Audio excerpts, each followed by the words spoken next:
Good morning. This is our weekly debt resolution and bankruptcy discussion. I'm attorney Elizabeth Domenico with Robinson and Henry. And for the last few weeks, we have been having a live event where people can call or send in messages for information about debt resolution, help with bankruptcy, questions about small businesses, sometimes specific to the pandemic we're going through, sometimes just specific to general life events that have happened. So I am here today to answer those. We also have the ability for you to view these after if you're not able to be viewing in with us live here right now. We're going to spend about 15 to 20 minutes taking those questions and giving you some answers. Some stuff we may have already touched on, but it's always good if you're viewing in live here to be able to get that information. We also have our website that, in addition to these live events and the video recordings, we have a series of topics relevant to certain things that, again, people are interested about or that we have felt have come up that we've gotten quite a bit of feedback that sometimes are helpful. Also, too, as we're going through this, if there's something that you can't get through or the time gets cut short, because we are doing these typically weekly, we always can get those and prepare them for the week following if you aren't able to get them answered. Or if you have a really pressing concern, we are offering free consultations at the office. You can call in and make an appointment. That number is 303-688-0944. I'll also repeat that at the end of the appointment. Live event, and you can schedule an appointment. You also can go on to our website, www.robinsonandhenry.com, and feel free to schedule an appointment on available calendar without having to call in. So I'm going to pull up the questions. It looks like we already have a few here coming in. So the first question is from Terry. Terry asks if you have a bankruptcy that you file, if you could ever be denied. So when you file bankruptcy, you are tasked with giving the court certain information so they can assess your financial means to make payments, what debts you have, what type of assets you have. So the first thing you need to remember is you have to be truthful and honest. You are under penalty of perjury when you're filling out your paperwork because you're asserting to the court that everything you present is true and correct. So as long as you don't make any material misstatements to the court, you will typically meet the first hurdle. The single largest reason for denial is for people who either don't follow some court rule or who for some reason are trying to hide things such as homes, cars, money, or people they owe money to.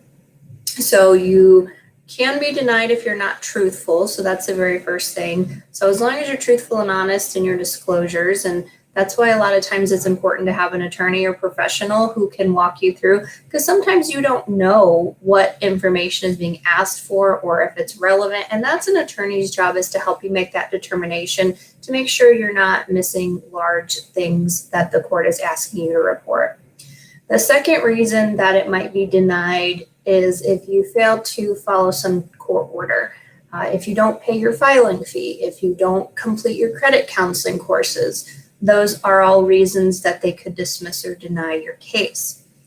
Specifically in Chapter 13 bankruptcies, if you don't make your plan payments that you agree upon to the court, that could be also another reason that your case is dismissed or you're denied discharge. So there's a lot of different things that could happen, which again is why we give these free consultations and help for people so they can navigate this. Bankruptcy in some instances can be done on your own. It's really not recommended. It's really an idea where you really want to have an attorney or other person, a legal professional, helping you out so you can make sure all the forms are filled out, you follow all the court procedures.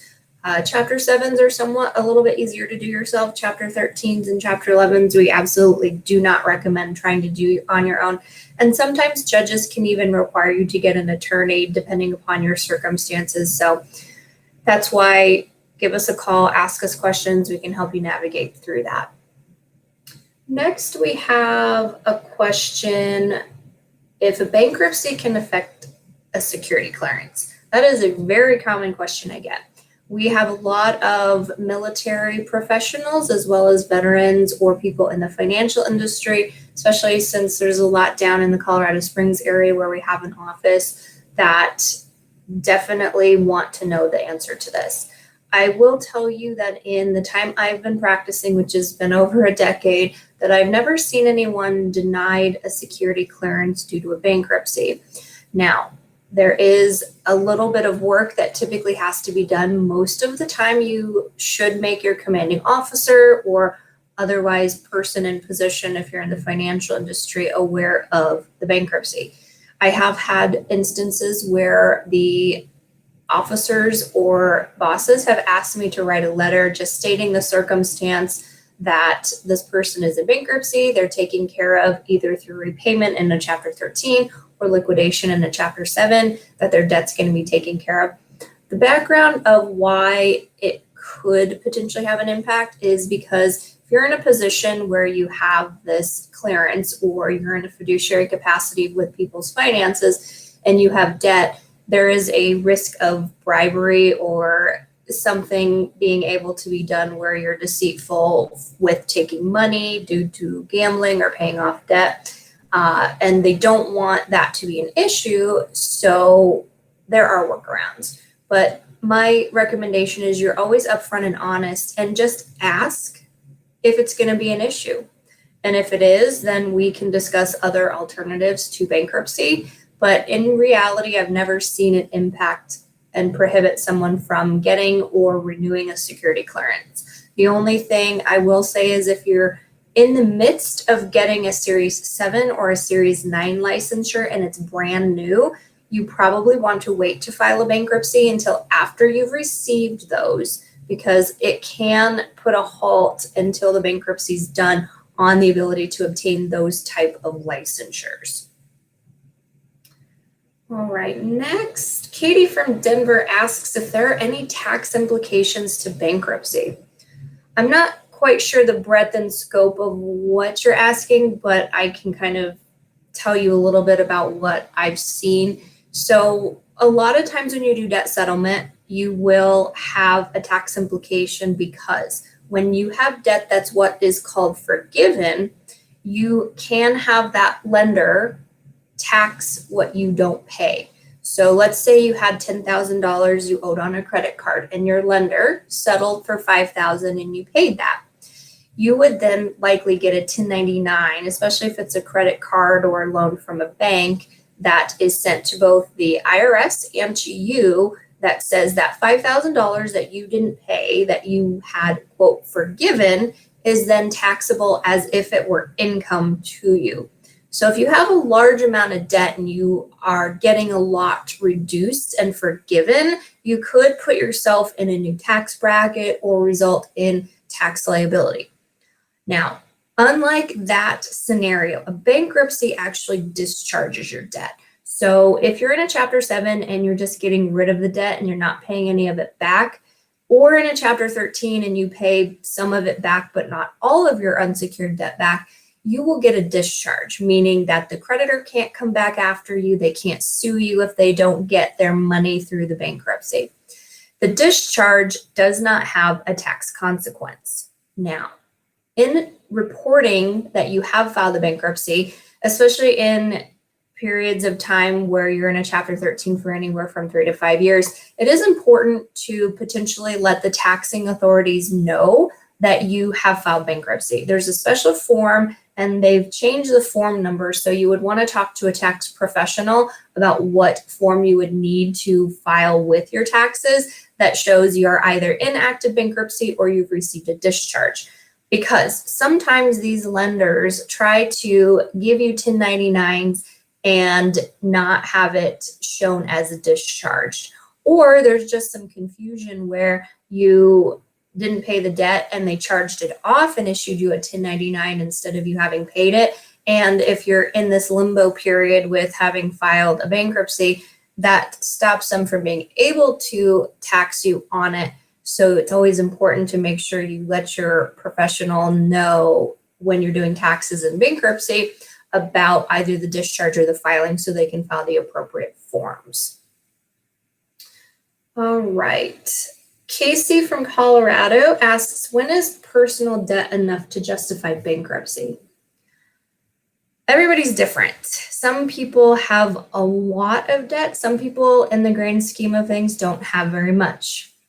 What I will say is there's really not an amount that would qualify or disqualify you from bankruptcy. A lot of it has to do with your individual circumstances. If you owe $5,000 on a credit card and that's your only debt, but you are getting garnished and you have a very small amount of pay coming in and they're taking 25%, and you can't afford for them to keep doing that for 6 months on, 6 months off, which they're allowed to do, and it's impeding your ability to make your rent payment or other obligations, then maybe that's enough for you to want to consider bankruptcy, because that would stop them from being able to garnish you. Some people, say, I've got $1 million in debt. Well, then certainly it may make sense, but maybe they have a lot in terms of real estate, or they have a business where they may lose connections if they file bankruptcy. There's really no amount that would justify or not justify it. It's really your specific circumstances and how the debt is impacting you on a day-to-day basis. That's why we don't just say we're a bankruptcy attorney. We are a debt resolution attorney, because everybody's different, as I think I've mentioned before, and looking at your individual circumstances to say what's the best option for you is what we're here for. What we'll do is we'll sit down. You fill out a form. We look at your assets, we look at your income, we look at the type and amount of debt you have and say, here are your options. And then say, well, within these options, what is the best option? And sometimes bankruptcy is the best option and sometimes it's not. But it's important to get an idea of what all the options are and then discuss, based upon your goals and your finances and your certain circumstances, what that looks like for you individually. All right, Sherry from Colorado asks if you can make too much money to file bankruptcy.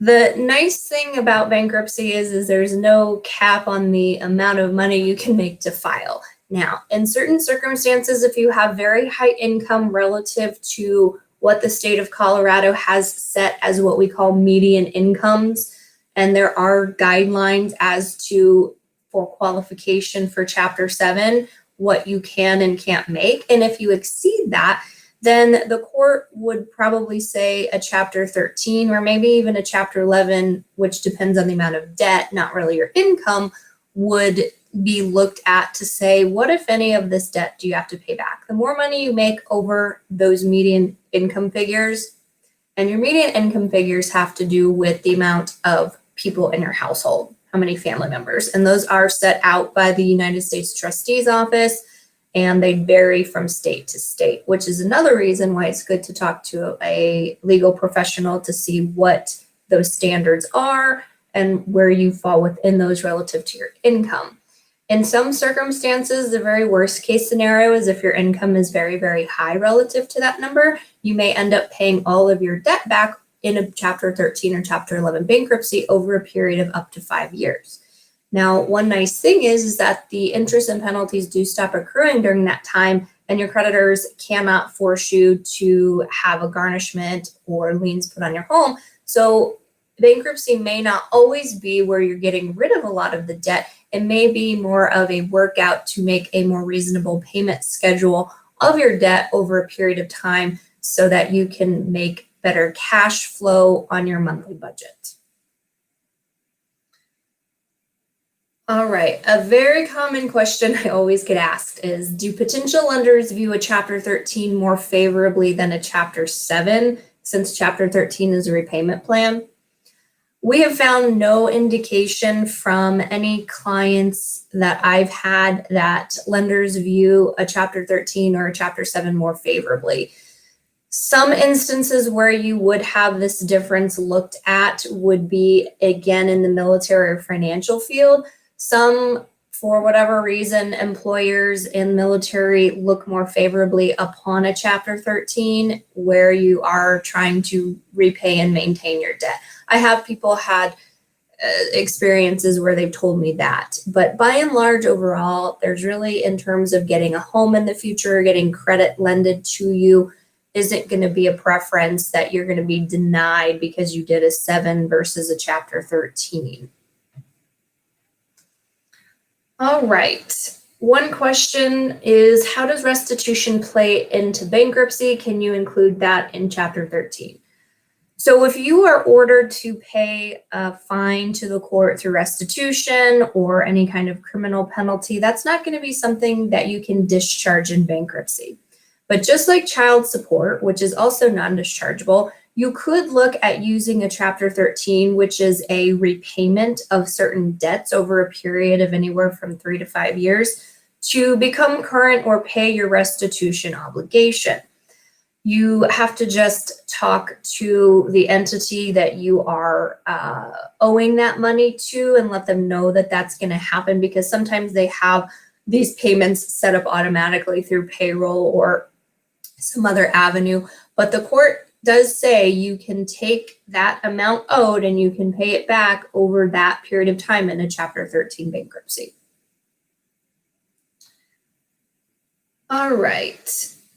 John from Colorado wants to know if it's possible to refinance his house and still file for bankruptcy. They'd like to keep their house but would like to reduce the payments. Are there any options? So with refinances and bankruptcy, the big thing is timing. If you have the ability to wait to file a bankruptcy because you don't have creditors knocking down your door and you have decent credit, you probably want to try to refinance the home if you can before you file bankruptcy. We don't recommend pulling money out of the property before filing, because then we have to look at ways to protect that, because if you take it out of your home, it loses its protected status if you just put it in a bank account. So not taking money out is probably a good idea.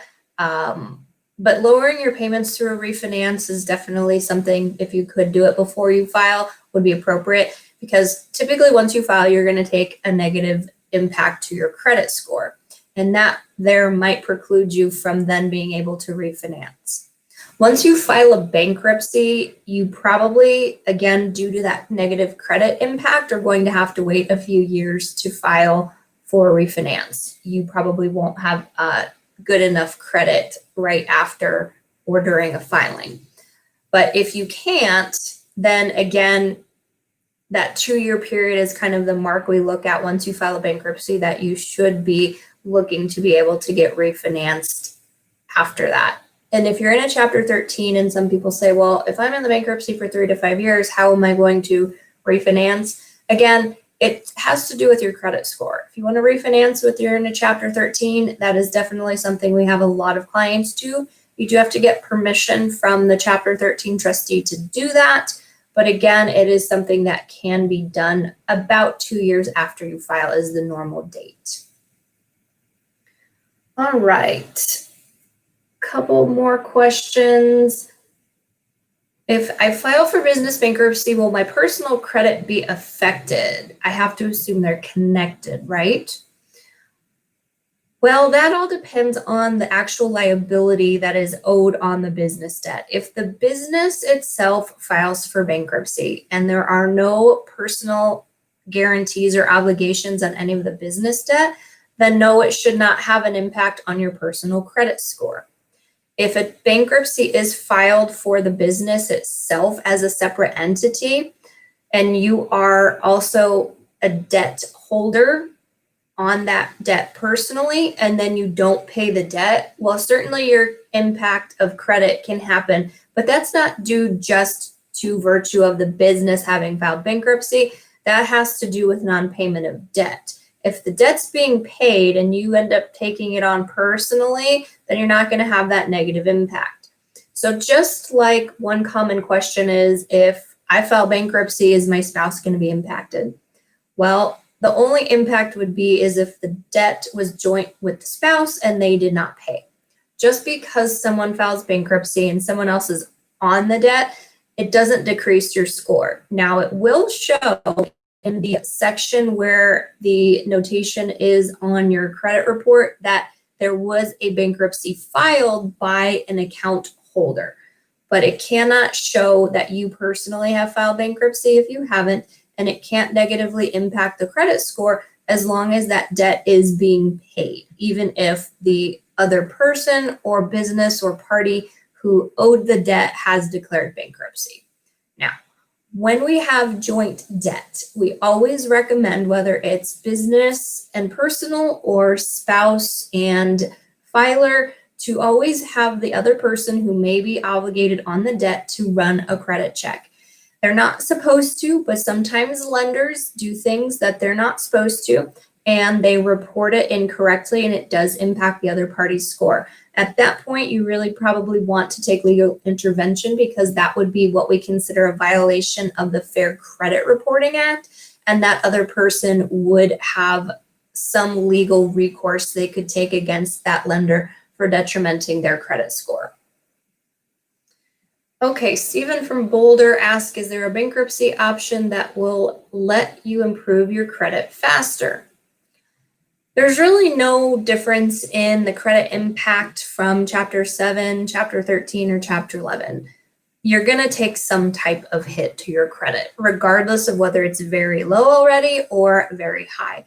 Sometimes what I've found is, depending upon the type of debt you have, that can impact how much your credit score is affected. If you have credit card debt, but not a lot of debt such as a car loan or a mortgage, we typically see a much faster recovery, but a much larger drop initially. One thing we do as part of our representation for every bankruptcy client is we run a credit report. It's going to contain all three bureaus, so we make sure we can get as much of the debt as reporting. And then it also tells us what your existing credit score is. And then particular to this one, it tells us what 12 months after bankruptcy your credit score will look like if you don't do anything other than let it sit. And within that first year, it'll give us a good idea if it'll go up a lot on its own.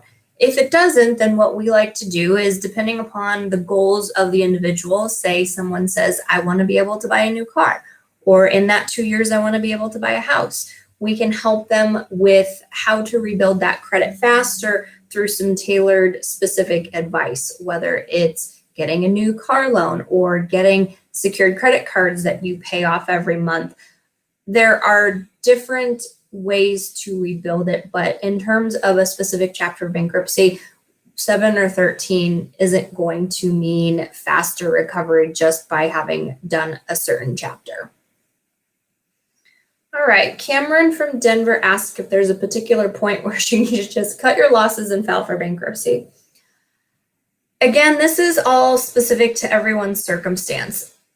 Right now, especially with small business owners, people are wondering, how long should I give this? Corona has been going on for 3 months or so now. I maybe haven't seen a large recovery, but maybe our summer months are really good. And if the restrictions ease up, then I'll be able to recover. That's a question only you can really answer, is with small businesses, how far you're willing to go before looking at doing that. Another thing is, how willing are your creditors to work with you at this point? We know that a lot of mortgage companies, car lenders, and even credit card companies right now, due to the pandemic, are offering deferments, forbearance, or even more manageable and reasonable options than they ever have before. How long they'll continue to extend those and how long and how much relief that will give to people is a question I don't think really anyone knows. So again, I'm going to be beating a dead horse here, say, talk to a professional. What we can do is develop a game plan of certain scenarios and say, okay, if this is your goal, maybe we give it this amount of time. And right now, here are the options. And worst case scenario, you go down the road. And if that doesn't happen, then maybe we look at bankruptcy as a last alternative. Some people may say, you know what, I've got a house, I've got bank accounts, I've got assets that I don't want to wait around for them to try to garnish or attach. I want to look at filing bankruptcy now while everything is somewhat slow, and then come out of this in a much better financial position. And again, that's going to be on a case-by-case basis. Some people absolutely don't want to file bankruptcy, so we look at every alternative besides that to help them. And some people say, I've done my research, I already know bankruptcy is a good option for me. I just want to get it done. Certainly, I think if you're in the position where you may be at risk of losing your home through foreclosure or a large wage garnishment that's not going to allow you to get any type of workout with a payment plan and they're just going to take your money, then I think bankruptcy is something you really do want to consider because it is the quickest way to stop them from being able to foreclose, repossess, and take garnishments from your paycheck.